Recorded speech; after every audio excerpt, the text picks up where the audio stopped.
Oh, hey, good morning, everyone. Sorry for being late.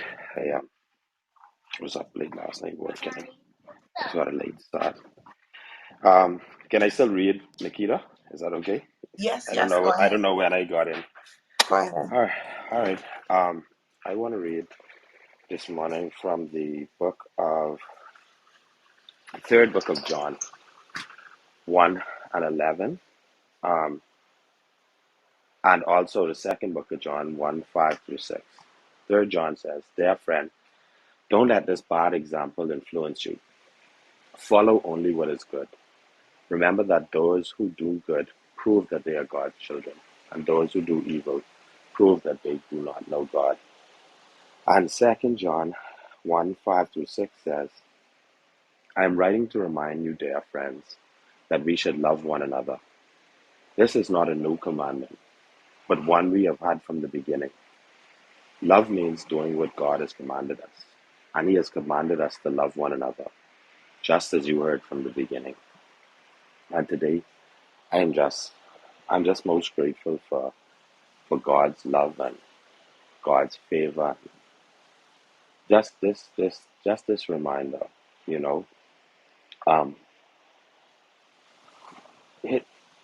it the other Ten Commandments don't even really matter, Like that's why the writer says that God commanded us to love, because once you love one another, like everything else just falls into line.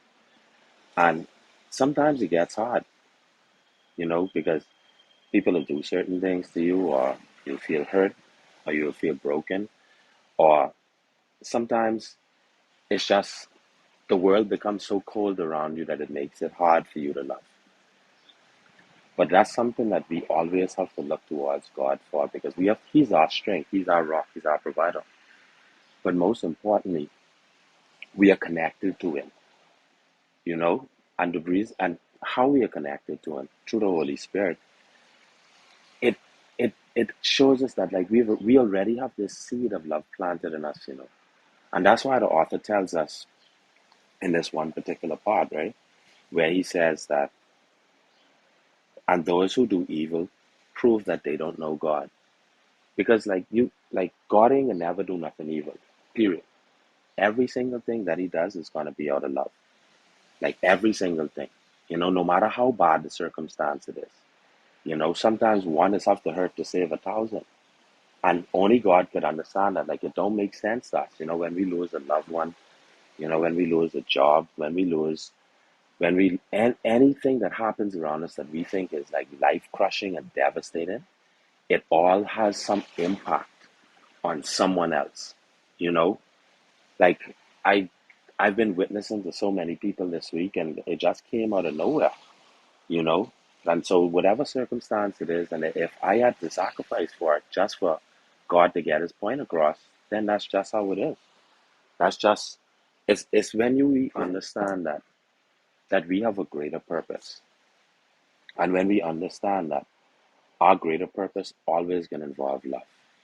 So no matter what we do, we have to go out there and we have to show love, and we have to pay it forward, and we have to give God an opportunity to love, to show love to others through us.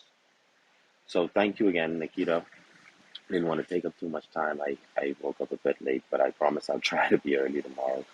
Um, Thank you, everyone, for giving me the opportunity to speak to you and to listen to me this morning. I love each and every one of you. I'm Carrie, and I relinquish my life.